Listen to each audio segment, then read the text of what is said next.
Hi, this is Frank Stallone, and welcome to All Things P.I. with your host, Scott Ross. Hey, good morning, another Thursday. We are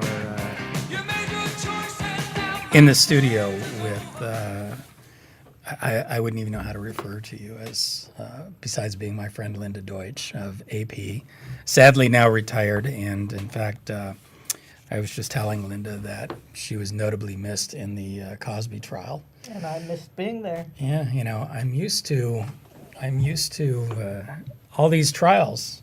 Right. I'm used to turning around and seeing you. Yeah, we've been together on a lot of them, that's for sure, for over many years. You know, I'm sure you remember this. One of my favorite stories, though, is when the verdict came back on Robert Blake. We were in Michael Jackson. We were actually in trial. And you came and told me there was a verdict. And remember, I had to stop you and get a deputy because there was a gag order. And Tom Mesereau was making sure that we took the gag order very seriously. And again, I was friends with lots and lots of reporters there, obviously you. And I wanted to hear what the verdict was on Blake. And so I dragged that poor deputy over and I said, you just have to stand here and make sure that we don't talk about anything that's going to get anybody in trouble. Oh, wow. Yeah. Do you remember? Yeah. And then I told him, he said, why? And I said, well, because the Blake verdict was back. And he said, oh, yeah, what? Yeah. Yeah, he was probably more excited than Well, you've seen so many things. You've, really seen the backroom stuff that Yeah. I didn't get to see because I was covering the trials out in front. Yeah. And I never got to go and see what the backstory was unless you told it to me. I would never do that as far as Oh, they know. no. Never. That's what friends are for. Yeah. So anyway, so you retired. I get it, I guess. I'm sorry that you did that. You did an interview with Michael Levine. I was watching it the other day. Even though I know your history for the most part, again, it's been a really long time. You said some things that I thought were really interesting. One of the things you said is that the Rodney King jury got it wrong. They did, for sure. So here's an argument that I don't want to say argument. Here's an issue that I've been having for many years. And then you were talking about the best system. You were saying that this was the best system in the world, blah, blah, blah. I disagree with you. I think that the British do it correctly. And I know your argument is the British don't allow the press in the courtroom. But my argument is the British have guilty, and not proven. Not proven is not actually a verdict, though. It's something that a jury can say, but it has no legal power. Well, it does and it doesn't. But in the sense of a not proven, though, you get a situation. I'll give you a classic example is Casey Anthony. Now, I know you didn't go down to Florida. You didn't cover. But in Casey Anthony, you have these people outside that want the jurors dead. And it's the same with O.J. Let's go to O.J. You've said the same thing. Your relationship with O.J. at the time, he called you after the trial. He did. And that was because you reported simply the truth. And it was the same thing. He would call to thank me for being fair to him because so many people in that trial who covered it were not fair to him and came in with preconceived notions of what the case was about and and a lot of them thought he was guilty and were going to report it that way. And I didn't. I had no opinion either way. And years later, when O.J. was interviewed, he was interviewed by Editor and Publisher Magazine about me. They were doing a story on me, and they called him and asked him why he always talked to me, because he did after the trial. Right. Anytime there was an issue or something that I needed to know about, I could call him or he'd call me. And he said, she never said she thought I didn't do it, but she never said she thought I did it either, and that's why I talked to her. But I don't want to say not your job, not your function, but as a reporter, a real reporter, unlike the Diane Diamonds of the world, the real reporting is just going in there and telling the public what's going on. That's right, but so many people don't understand that now because the big thing now is opinion journalism. You actually, in the interview, you also made a comment. I made a note. Excuse me. You made a comment about Michael Jackson's case being sort of the original. What did you call it?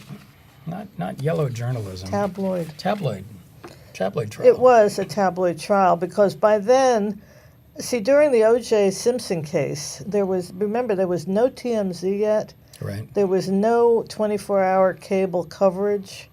O.J.'s trial was televised. It was the first televised trial. But as far as, the opinions, the talking heads, all of that, that escalated later. And by the time that Michael went to trial, it was at its height. Out of control. Yeah. And if you went out to Santa Maria on any given day while the trial was going on, you would see out in front of the courthouse all these separate little banks for each of the news media would have their own installations. And most of them were the tabloids. Yeah. And they were there basically to cover, I don't know, a circus. Well, you have was it E-Television Entertainment? I forget the name of the thing that was doing a recreation of the trial on a daily basis. Yeah. That was completely idiotic. Because there was no TV in that trial. Right. So they decided to get the transcript and read it. I don't know if you remember, at one point I had to serve, and I won't get into why, we had to serve a subpoena on Jane Velez Mitchell. Mm-hmm. And again, I had to call a deputy because the minute I crossed over the barriers and started heading toward the reporters, it became a story in and of itself. Oh, right. People started grabbing their cameras and pointing them at me. Nothing was off the record. No, Nothing was no. out of bounds. The thing that bothered me was the tabloid reporters who came to convict Michael. Basically, that was what they did. Some of them had dedicated their whole lives to this, their journalistic lives. You're trying politely not to say Diane Diamond. That's okay. I'm not naming anybody. That's okay. But there were a number of them. And that's what sort of aggravated me when the other one, I call her cousin, the other one, decided to write a book, and all of a sudden Michael's innocent. Mm-hmm. Now it's a conspiracy. And again, nobody's going to buy a book about something that didn't happen. So in order to capitalize on it, which is what it was, and that same individual, we're trying not to name, but that same individual showed up one day at Cosby. You, of course, really? would have no way of knowing that, but she showed up, and I think my comment to her was, "Oh, now all the bottom feeders are here." Oh, God. But anyway. You know how to make friends. Yeah. Well, I have quite a few, but thank you. Yeah. You had also said something that I thought was interesting. You were talking about when you got to the Manson trial. I know we're going back even further. Mm-hmm. You referred to it as a circus, and since I clearly wasn't there, I'm curious, which was worse, in the circus-like atmosphere, Jackson or Manson? Well, Manson was the first, really, of those kind of trials to capture the public. And no one had ever seen anything like this in a courtroom. And as far as what happened inside the court and outside the court, nothing has ever been like Manson since then, and hopefully never will be again. Yeah, the judges won't tolerate the little... I mean, you had Charlie section. Manson, you had Charlie Manson leaping over the counsel table at the judge with a pencil in his hand, screaming, "Someone should cut your head off, old man." You had Charlie Manson coming into court the day that Nixon declared he was guilty, and he held up a newspaper to the jury with that headline.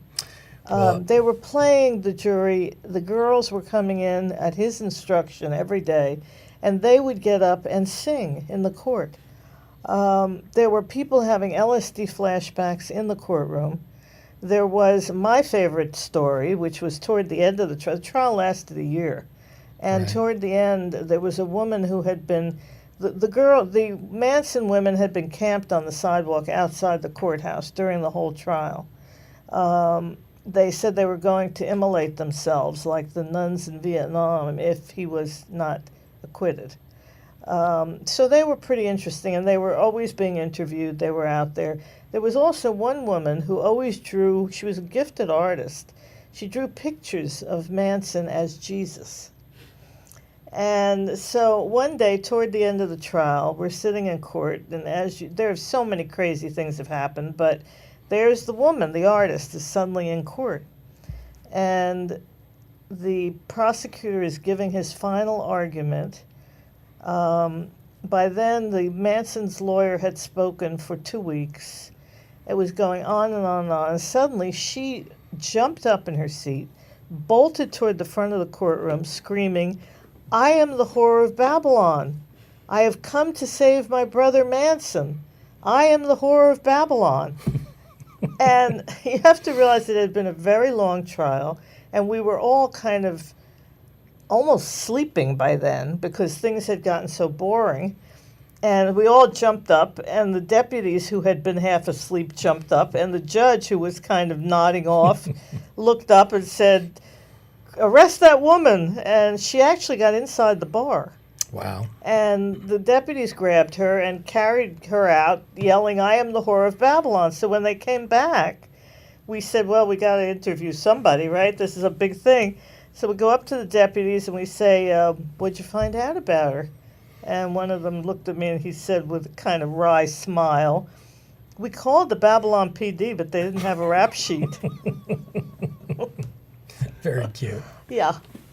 If I That's remember, how it had gotten. If I remember correctly, and the story I believe came from Harlan, our very good friend Harlan brought, that we're going to have to take a break, that it was Bugliosi that brought the newspaper in the courtroom. No, it was Canaric.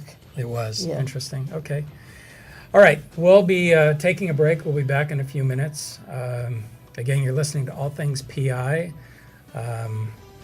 KCAA, and we'll be back. Thanks. NBC Talk Radio, KCAA, 1050 AM. Bye-bye, sailor. No more sailing.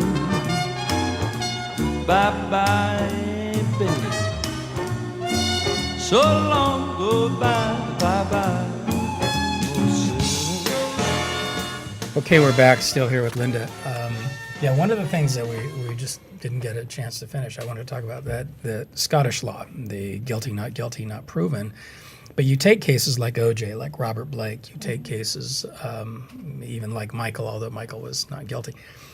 And again, They were all not guilty. well, I get it, but I'm just saying the thing that concerned me is when again, with Casey Anthony, and I had nothing to do with that, and I know you didn't report on it, but I heard all these people going after the jurors, and they were like threatening the jurors, and I thought, that's crazy. Mm-hmm. And again, it's they have to go out and start, they don't have to, but they choose to go out and start to explain themselves. And they start making these comments, that literally the prosecution just simply didn't prove their case. Mm-hmm. And it's the same thing with Robert Blake. The prosecution couldn't put the gun in his hand. That's basically what they said. Right. And the prosecution, though, in the United States, they won't allow for that third option because, again, their position is it gives the jurors a way out. Mm-hmm. And that's what they're trying to avoid. There are some cases where you could say that not proven would be a better verdict, but it's not our system. No, I get it. And I get it. And that's why, but when you say it's the best system, I disagreed. And again, I think that the British have it correct. And again, as a reporter, I get it too, that, they don't allow for trial coverage, which that I don't understand. I don't know what the big deal is. they don't allow anything, not only trial coverage, they don't allow anything to be written about the crime. Really? And I find that absolutely unacceptable because one of the great things about our system is that so much comes out about cases in advance, whether they're high profile or not, that occasionally someone can come forward and say, wait a minute, I'm a witness to this. I know that's not how it happened. Sure. And they volunteer, and then they, maybe somebody is set free. It's just a very different view of the importance of the public being admitted to the proceedings, basically. And that I agree with because I've been involved in cases where somebody has heard something and they have come forward. Yeah. And you hear all the time, the police are constantly asking for witnesses or people to come forward if you know something about a crime. You had also indicated you were talking about in Robert Blake's case, you had said something about Bernie Parks, or you said the chief of police at the time. Were you at the press conference that he held after Blake was arrested? I was, and I asked the crucial question. Harlan, we were there, but we were sitting in the back, and again, I just don't remember if you were there or Yeah, not. well, it had been under investigation for like a year before they charged him. Sure. And when they finally did charge him, I'm the one that raised my hand and said, who was the shooter? Because, they probably could have charged him with felony murder if he had been involved but was not the shooter. Correct. But they couldn't charge him with murder. And so Parks said, we believe Robert Blake was the shooter. That's when the case was doomed, as far as I'm concerned, Yeah. because they never could prove that. Well, the thing that disturbed me, if you remember before that, Bernie Parks came out and he said the Bonnie Bakley murder has been solved. Yeah. So it wasn't that typical we've arrested a suspect. It wasn't that typical that Robert Blake is in custody for the murder, that Robert Yeah. Blake is in custody for the murder of Bonnie Bakley. Yeah. He simply said the Bonnie Bakley murder has been solved. That's right. And we thought that was a little unusual, except the next day he resigned. Did he? Cleaned out his office and walked out. They arrested him on a Thursday. And the reason behind that, arresting him after 5 o'clock on a Thursday, after 4:30, is because they didn't have to arraign him until the following Monday. So they arrested him Thursday, and Bernie Parks resigned on Friday. Wow, I had no idea. Stepped down, and Don't that was remember all. that. That was all planned and pre-orchestrated, clearly. And this way, it sort of, again, along the lines of the Scottish law thing, gave Parks a way out to say if they lost, which they did, Bernie Parks gets to say, we did our job. We arrested him, and then he turns around and he dumps it on the DA's office. Said they didn't do their job. That's their Well, problem. the worst thing that happened afterwards was the district attorney, Steve Cooley, telling a reporter that the jury had been stupid. Insulting the And jurors. insulting the jury afterwards. That is so out of line. Yeah, yeah. And they had not been stupid. They heard the evidence. They saw what happened in that courtroom.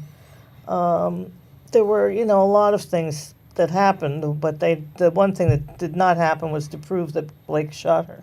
Right. And there were some terrible mistakes made by the prosecution in the way that they handled the case.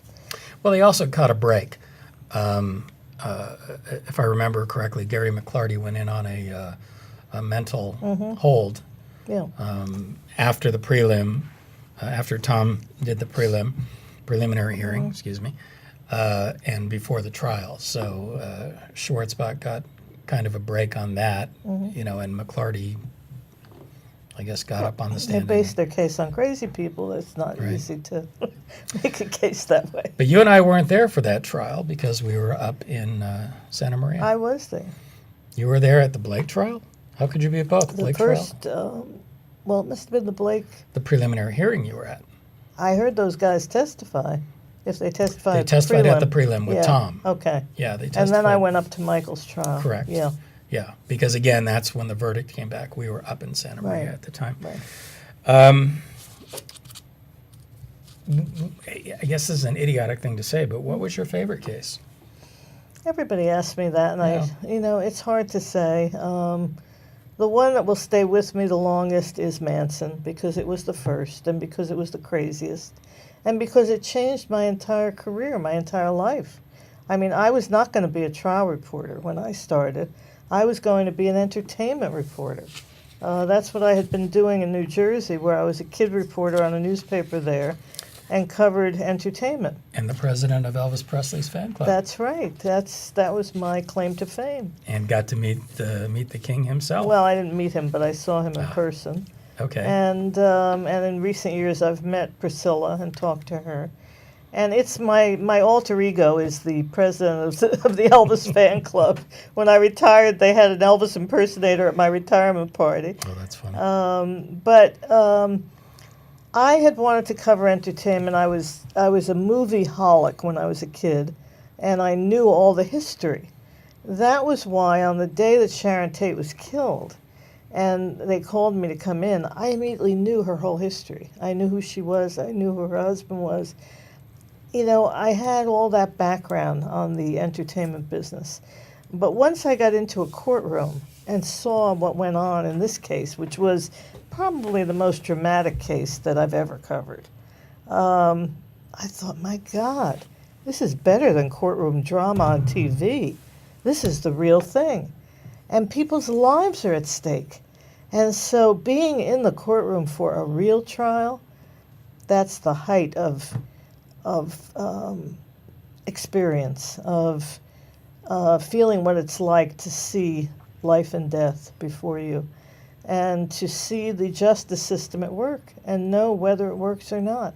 It has everything. The trial really is the greatest story that there is for a reporter, But you have to be there every single day Right. and every moment.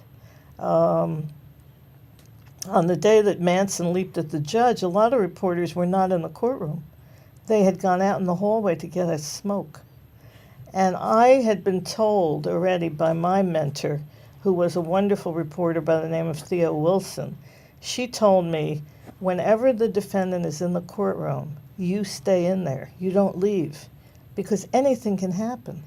I thought it was interesting. You said that they were actually moving him, and I get it was in the old building across the street, the Hall of Justice, but they were moving him back and forth in the hallway because custodies are not brought out with the public anymore. Right. You know, hence Well, that was new at the very building. beginning that Okay. they were moving him. When they had the, when they brought him in to be arraigned, he came in through the hallway, and he was at that point the most famous felon in the world. His picture had been on the cover of Life magazine with the crazy eyes and everything, and we were all waiting to see what he looked like.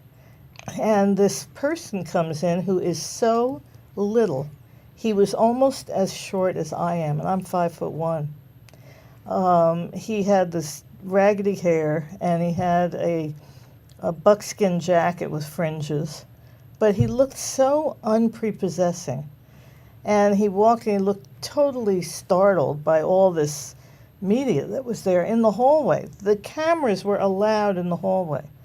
And they went so berserk when they saw him that they went running and they tore out a water fountain in the wall. And the whole hallway was flooded. And I remember looking at my friend Sandy Gibbons, who then was a reporter with me, and I said to her, Sandy, this is crazy. And she said, yeah, and it's going to get crazier. And it did. Wow. You know. I knew Sandy when she was with the DA's office as Yeah, their that was much spokesperson. later. I didn't know that she was a reporter. Oh, yeah, she worked for City News Service. Oh, yeah, that makes sense because And then she was the city editor of the Daily News in the Valley. well, Jane Guccione, who's now there, Yeah. was with the LA Times, and Yeah. yeah, interesting. Okay, so Sandy and I still get together, and we still talk about Manson. It's something that will never go away. Sure. I'm writing a memoir now, and the first chapter I wrote was Manson because it's the one I remember most vividly. kind of makes everything else after that a letdown. It doesn't have they don't have all the dog and pony show Not cases quite. that are going Not on. quite. How many cases do you think you did a year? How many trials do you think you covered a year? It's hard to tell. I don't know. I think I've tried to figure out how many I did in my whole career, and that goes well over 100. It's because I did everything. I did not just criminal high profile. I did civil cases. I even did an extradition case when they were trying to move a war criminal out of the country. I went to Alaska and did the Exxon Valdez trial, Oh, wow. which was maritime law, talking Right. about having to learn on the job. I went to Florida and did the William Kennedy Smith trial, which was a rape case. Sure, I remember. So there were a lot of different kind of cases that I did, not just the high-profile murder cases. Last Christmas I was at a party and I ran into Danny Davis, who was the lawyer in the McMartin trial. Sure, I know Another Danny one well. that I did. And I did that on and off because it lasted for 6 years. I actually worked on the McMartin, but with my ex-partner, Ted Gunderson. We probably should tell the listeners what that was. McMartin was in the early 80s. It was allegations of child molesting in Manhattan Beach In school. at a school, Preschool. preschool, private preschool. If I remember correctly, Danny actually was able to establish that the sheriff's department was going into, I don't know if you knew this, sheriff's department was going into lockup, and they were giving some of the jailhouse snitches police reports. I didn't know that. And they would then come back and they would talk about this person said that, Bucky said this, Bucky said that, Raymond Bucky being the key defendant. And the preliminary hearing in and of itself lasted 18 months. Yep. Yeah. The case was 6 years, and nobody was convicted. I think it was also 4 trials, if I'm not mistaken, because they kept getting hung juries Yeah. over and over and over and over. And the defendants started to fall out one after another after another. Peggy McMartin, I think, was Bucky's mother, if I remember correctly. She sat there knitting a blanket or something throughout the Right. entire trial. Madame Defarge. Yeah, she just sat there knitting and knitting and knitting. But nobody was convicted. And, Which today you couldn't even get the knitting needles into the courtroom. right. But it was a tragedy all around. Sure, for a lot of It people. destroyed a lot of lives. It did. Yeah. But there was a lot of issues with the sheriff's department, and that was sort of what Danny brought out. Also, there's a law on the books, a statement called a Liebarger statement. I don't know if you know this or not. Danny represented Liebarger. Liebarger was a police officer who was investigated for a crime, and under the rules of law enforcement, he was required by law to give a statement to his supervisors about whatever this crime was. It evades me. And he contacted Danny, and Danny went in there and basically sort of set up what are called Liebarger statements at the federal level. I believe they're called Castigar. But it's basically, as a police officer, you don't have to talk to a supervisor. You don't give up automatically give up your Fifth Amendment privilege. So Danny represented this gentleman Liebarger. He's an interesting guy, Danny. Yeah. I think he was a colonel with the Marines also. Yeah. I mean, it's so long since I had seen him. It was stunning. We both kind of looked at each other and said, "My God, you're still here." Excuse me. Yeah, I haven't seen him in years, but yeah, that was an interesting case too, the McMartin one. But again, I was doing something very peripherally different. I was, again, the family was trying to assemble something. Ted Gunderson was working in conjunction with the family.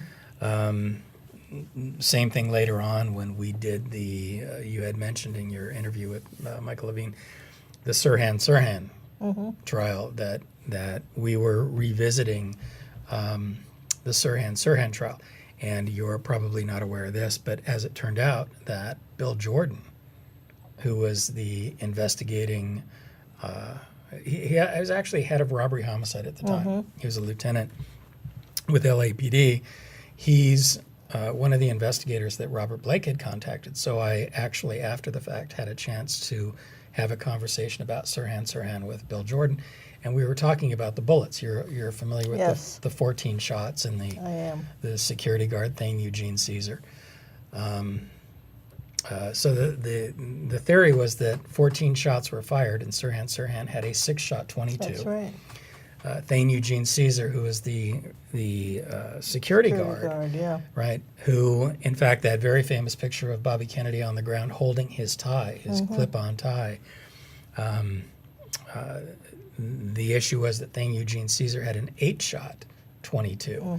And when I asked Bill Jordan about it, he said that nobody ever proved that the holes in the ceiling were bullet holes. And I thought to myself, why don't you just go up there and see if the projectiles are there? And so That's again, strange. well, I've done an in-depth interview a few years ago with Paul Schrade, who was wounded with Kennedy. oh, Excuse me. He was the union representative who was there, who had been traveling with Kennedy. They were great friends, and he was in the kitchen with him, and he got shot. He was one of the victims, but he survived. I think he still has the bullet in his head. really? Paul Schrade has decided that Sirhan did not shoot Kennedy. Interesting. He thinks that he shot him. He shot Schrade. But the problem is that Kennedy was shot from behind. And if you look at any of the recreations and the testimony, Sirhan walked up to him in front of him Right. and shot him. Exactly. And at the last parole hearing for Sirhan, Schrade appeared and made an impassioned plea for him to be released. Really? Yeah, he's never going to be released, but No, and that was one of the issues, is that some people have speculated, some of the books that I've read, people speculated that it was almost a friendly fire issue, that Thane Eugene Caesar took out his gun and started to fire back. Now, I don't know if you know this, he told law enforcement that he had actually sold the gun 6 months prior. They found out that was not true.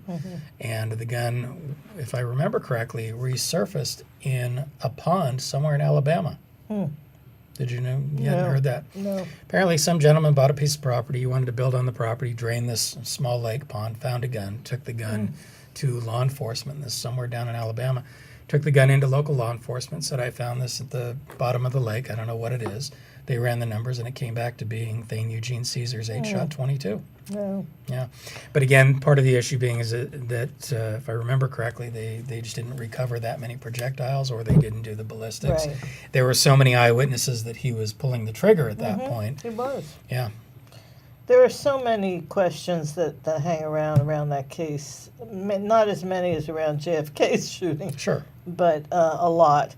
And I remember when they released all the files on it some years after the killing, I went up to Sacramento and read through everything to see if I could see anything new, which really didn't. But shortly after that, I did an interview with Tom Hayden, who had been a great friend of Bobby Kennedy's. And I asked him how he felt about whether Sirhan was the lone shooter. And he said to me, well, what do you think? And I said, I don't know. I said, I still have doubts. And he said, you know why you think that? He said, because you think that significant crimes are committed by significant people, and sometimes they are not. And he was willing to accept that this insignificant little guy with the strange name Sirhan had done it by himself. So you don't adhere to the girl in the polka dot dress. Oh, the girl in the polka dot dress was a red herring, to mix metaphors. Okay. Yeah. Well, and for those of you who don't know, there was an allegation that he had been brainwashed, and that the trigger to pull out the gun and start shooting was seeing some girl in a polka dot dress. I read when we were doing this, when Ted and I were brought in to do the 25th anniversary, I read several books on it and did some of my own homework. I went out to talk to Thane Eugene Caesar, and he has an agent. He gets $50,000 to do an interview. Really? Yeah. Wow. Yeah. So clearly that wasn't going to happen. Incredible. But it was interesting going out and tracking him down and seeing him in his new Corvette, and Oh, my God. yeah, thinking, okay, this is kind of interesting. But anyway, I'm curious, did you do the preliminary hearing on Suge Knight with Matt Fletcher? No. You didn't cover that at No. all? Okay, because, that was, again, another case that Tom and I were involved in. That came for a up right period of after time. I retired. Oh, did it? I've met Suge Knight. I covered a hearing he had in bankruptcy court. I didn't know did you do Robert Blake's bankruptcy? Did you do any I reporting did. on that? Yeah. Yeah, and what I did don't you? remember much. I remember that I went to it. I don't suppose he was there though. Yeah, he was. He was. Yeah, there Suge were. Knight was a charmer, I'll tell you. He was very accessible. Came over, said hi, all that. Yeah, Blake's bankruptcy. He claimed that his case cost him $15 million. I have no idea where he thinks anybody got $15 million from, Yeah. but I'm not a fan of Mr. Blake's, so I'm not going to get into all of that. Some of the other ones, some of the other big ones that you've done? What was the worst one? Well, I shouldn't say the worst. I'd say the best, the worst. It's hard to sort of put a gauge on that. You made a comment earlier too that these are people's lives, and it really does affect everybody. Even when you're talking about a murder case, and I've had more than my share, and you're dealing with a murder case, you still have to sort of sit there and be aware that the victim, there's a person who's dead, and the victim has a family, children, whatever, and you have to take that into consideration when you're doing your investigation, because you don't want to go out willy-nilly. Even with Bonnie Bakley, she wasn't exactly the Rebecca of Sunnybrook Farm, but in the same respect, you still have to take into consideration that. Yeah, I had a friend who said that the great lawyer Percy Foreman from Texas, who was quite a character, used to say, some people are just in need of killing. That was his view toward criminal law. Harlan's line with a murder is it's an assault with one less witness. So of all the attorneys that you've watched, because you mentioned William Kennedy Smith, which means that you sat and you watched Roy Black, and That's right. I know it's very difficult to sort of sit and compare, but you know, I've worked with all of them. I've worked with with Tom, obviously Tom Mesereau, Harlan Braun, Carl Douglas, who is going to be a guest on the show as well at some point, Johnny Cochran. You know, I know everybody thought very highly of Johnny, and I thought he was a great lawyer. I love Johnny. He was just not a personable person. Oh, I loved him. Yeah, it's okay. He was very nice to me. You had a very different relationship with him. I knew him from way back. I did Sure. not meet him on that case. Oh no, and I met him afterward. Yeah. You know, again, I've worked with Bob Shapiro, and I've worked with all of those people. And again, it's kind of interesting to watch the different styles and to see how they operate. Which, if you can, which one I don't want to say is your favorite, but which one do you sort of enjoy watching more than the next? Well, some of them are gone. Probably one of the greatest lawyers I ever saw working in court was a man by the name of Leo Branton, who represented Angela Davis in the case in San Jose, which a lot of people may not remember. It was a huge sensation at the time. Yeah, it was. I didn't know it was in in San Jose, but it was in the federal court. No, it State was court. criminal court. Okay. She was charged with murder. She was a professor at UCLA. UCLA, and She was a communist, right. and she was acquainted with members of the Black Panther Party. I remember that, but I don't remember that she was accused of a murder. I She do not was recall that accused at all. of providing the guns for a shootout at the Marin County Civic Center, which killed a judge and numerous other people. A huge story. And they claimed that she had provided the guns to the Black Panthers, who broke into this courtroom and started shooting. She said she did no such thing. But she did one of the worst things anybody can do if they're going to be charged in a case. She fled the country. Oh, She went to Mexico. really?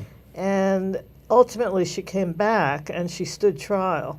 And her lawyer, Leo Branton, was just a genius. He was amazing. And this was in a time when I said that she had three big things going against her. She was a communist, she was black, and she was a woman. None of those were very popular at the time. Back then. And the Black Panthers Association. Sure. And, but, you know, there was a perfect case. All right. Well, we'll talk about it when we get back, because I have some other questions I want to ask you as well. Again, you're listening to All Things P.I. NDC Talk Radio, KCAA 1050 AM.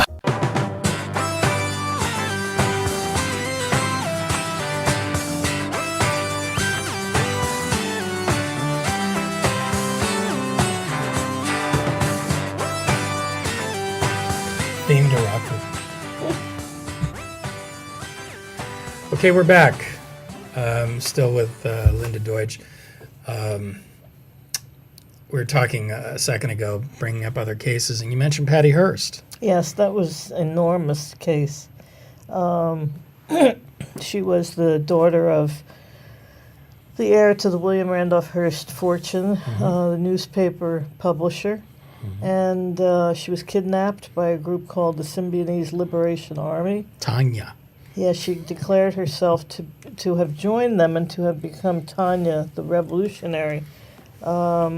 It was a case just made for TV and tabloids and everything, because it was so inconceivable that any of this would have happened and that she would have joined her captors, which she did. Now, she was represented by F. Lee Bailey, She who was. who clearly resurfaced, who incidentally, I don't know if you know, started off his career as a private investigator. Oh, I didn't know that. Yeah, and became one of the, years ago, I don't want to say original, because it's before that, but became I always say this word wrong, polygraph, did polygraphs. Yes, he did. He was very active in polygraphs. Right. He also became a big celebrity because he represented Sam Shepard in Cleveland in his Right. appeal and won it at the Supreme Court and changed the law which I and a lot of other reporters regretted because he blamed the conviction on the media. And so it resulted in a lot of restrictions on media coverage. Patty Hearst made, in fact, I think in a book that was written, I can't say it was written by her, she made an allegation that F. Lee Bailey was drunk the entire time. Well, I don't think the entire time. Okay.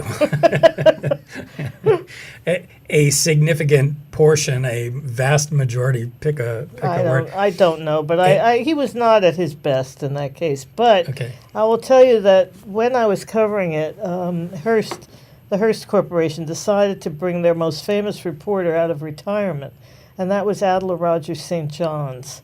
She was a true star, and she had covered trials for them in the old days, so she came up to the press room, and I knew her. I had interviewed her, and I said, Adela, what do you think? Is this the trial of the century? And she said, ridiculous. She said, the trial of the century was the Lindbergh trial, and I was there. And she also said, I asked her what she thought about Bailey and friends representing her, and she said, it's a huge mistake. She said, when you're representing someone in a hometown trial, you get a hometown lawyer. And I think that was the key. Bailey was from Boston, so was his partner, Al Johnson. They didn't have the connection with San Francisco that a San Francisco lawyer might have had. I think she would have been convicted anyway because things just did not go her way in that case.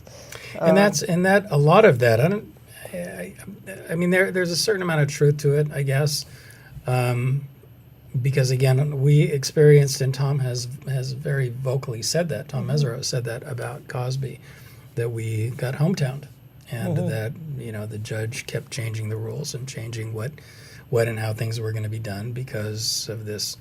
I don't know if you want to call it objection to Angelenos coming in, Californians, whatever the case may be.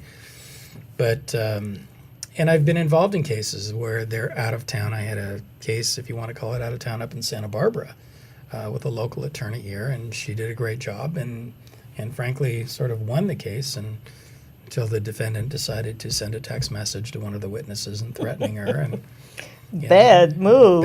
And all hell broke loose before the trial concluded.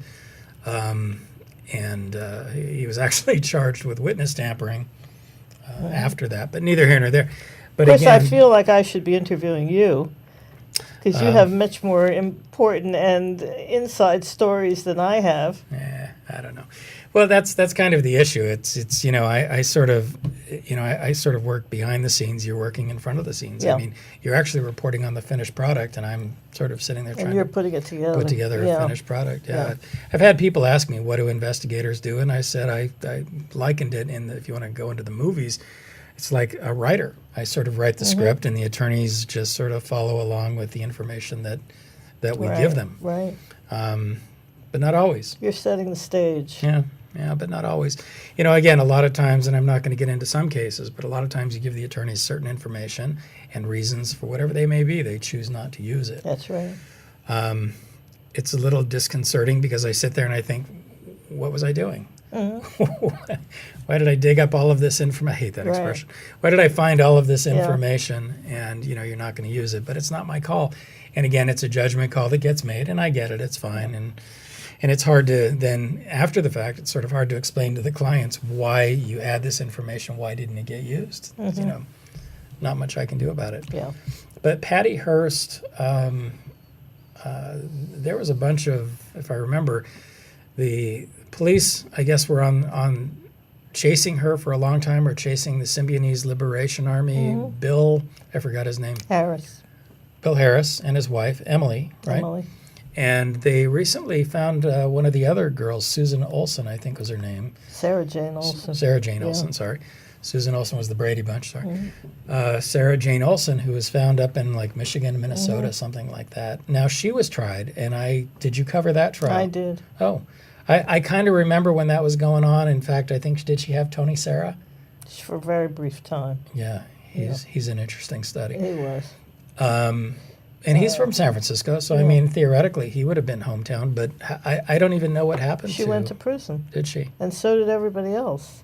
They went and brought them up again on charges. Harris and his wife, and Steve Borton, and Solia's brother, Steve. All the people that were involved in the Sacramento bank robbery were brought up on new charges. This is like 20 years later. Yeah. And they all got prison sentences. But it had to do with a bomb, if I remember correctly. Didn't they blow something up?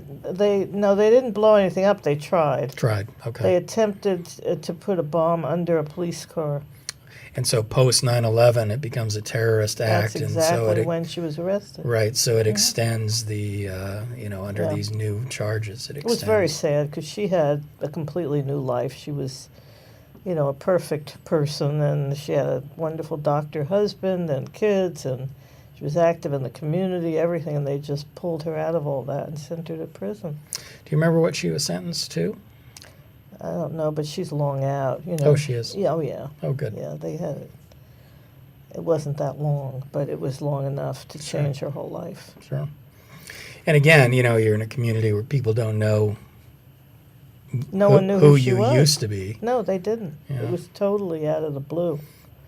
That's why some of these cases are so interesting, because you find out things about people that you might never have found out. And, you were talking about victims and what happens to them. And I remember Theo saying to me, if you're going to get killed, don't get killed in a big high-profile trial, because your life will be exhumed in the courtroom to an extent that you would never believe what people will find out about you. Yeah. And unfortunately, and again, I don't want to negate my job, but the internet makes it even easier a lot of times to find things on people. Sure. Yeah. People, without thinking, start putting things out there on things like Facebook and what have you. And, there's always, people say, how do you deal with defendants? Because I've made friends with a lot of defendants. Sure. I mean, OJ and I are still in touch. Michael Jackson called me after his trial. And I say, my job is not to judge them in any way. My job is to present the story. And I am looking at this as if I am seeing the keys to the human condition. What are these people like? When they meet me, this is the worst time in their entire lives. Nothing has ever been this bad for them. Right. And you have to consider that before you know if they did it or not, that they are under extraordinary stress. Sure. And I've told many clients, I get it. This is the time to be selfish. This is when it is all about you, because at the end of the day, no matter what, I'm going home. Right. If you get convicted. And so am I. Yeah, if you get convicted. I always said that the reporters are the only ones in the courtroom that have nothing to lose, because the judge is under a microscope. The defense lawyers have their careers on the line. Prosecutors have their careers on the line, and the defendant often has his life on the line. Sure. But the reporters, we're the flies on the wall. We're sitting there taking notes and looking at it all. And when it's over, we can walk away. Well, I don't want to argue that point, but I want to bring up then a name, because there's a part of me that sort of disagrees with you. Don Hobbs, who was a reporter, I forget the name of the local Santa Maria Times, I think. No, it was the Santa Barbara News Santa Press. Barbara. Took a lot of heat for doing what you were doing, telling the truth. She wasn't sitting there condemning Michael. She wasn't sitting there saying bad things about Michael. She wasn't doing what as you call them, the tabloid news, and they were. She wasn't doing what they were doing. She was actually very much reporting the truth. And she took a lot of heat, and shortly after the trial, she was no longer at the paper. Well, that had nothing to do with her reporting, I don't think. I don't know. I never knew Oh, it. it had to do with the ownership of the paper, which went weird. It was sold, and she was part of the group that protested the new ownership and what they were doing with reporting. Yeah, she was very sweet. She was very pleasant. Yeah. I thought she was a great writer. I think reporters can make their careers in a courtroom. There's no question about it. You did. To some extent, yeah. To a major extent. Yeah. And again, you were a driving force. Again, that's why, the complaints about the people writing in Michael Jackson, the complaints, I don't want to say complaints, it's not, the conversation that we would have as the defense team was, the reports were completely biased. They were completely absurd, with the exception of you and Don.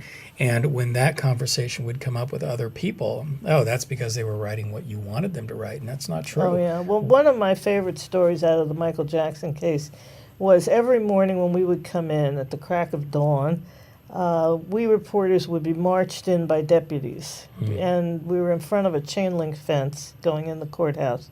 And on the other side of the fence were the fans who lined up every day with their placards, and they would chant, Michael's innocent, Michael's innocent, the press are liars, the press are liars. And I would always look at them and smile, wave at them. And one day I was coming in, and 3 young girls were there getting their placards ready, and they called out, Miss Deutsch, we need to talk to you. And I thought, oh dear, what do they want? And I went over, and they were very sweet, and they said, we just want you to know that when we say the press are liars, we don't mean you. We see you we read you on the internet every day, and we know that you're impartial. Yeah. We don't mean you. Yeah. So to me, that was a badge of honor. Okay. Unfortunately, we got to wrap it up. Linda, I cannot thank you enough for being here. Thank I really, you, really Scott. appreciate It's a it. delight. And we'll be back next week. All Things P.I. with Scott Ross. Thank you.